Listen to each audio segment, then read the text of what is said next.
Anong kinanta niya? Tuwing umuulan at kapiling ka. Ang daming versions niyan. Oo. Pero ngayon, hindi mo na pwedeng kantahin sa lahat ng lugar na yan. Ah, bakit? Bakit naman? Subukin mong kantahin sa Nagayan ngayon. Yung minsan pa ulan bumuhos ka't huwag nang tumigil. Huwag naman Ay, kayo doon.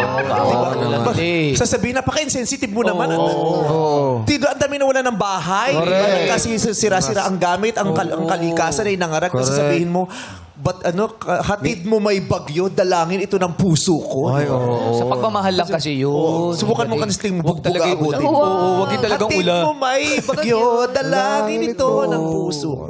Diba? Pero hindi. Kasi iba naman ang ibig sabihin ng awit. Yes. Kasi tutukoy dito, hindi naman yung literal na ulan. Na ulan. Diba? Yung Oo. bagyo ng damdamin. Pagmamahal. Yung lakas ang dating. Ayan. Ganon. Yan o. Ganon. Pero sa mga kapamilya, kapuso, kababayan natin dyan sa Naga, magkapit-kapit tayo, mailaraos, babangon at Correct po. magiging maaraw ulit ang ating mga buhay. Muling sisikat ang araw sa ating lahat. Diba? Hindi magiging madali ang lahat, pero makakaasa po kayo.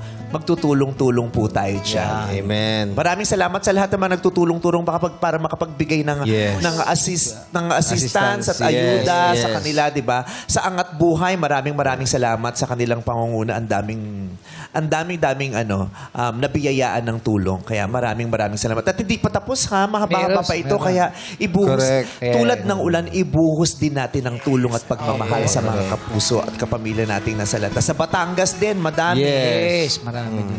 Di ba?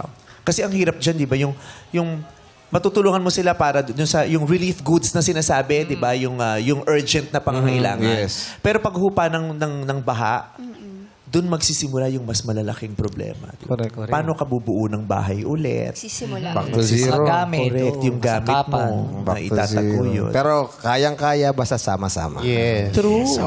Pasasaan ba? Kumapit lang kayo sa pag-asa. Hindi ba? Tama.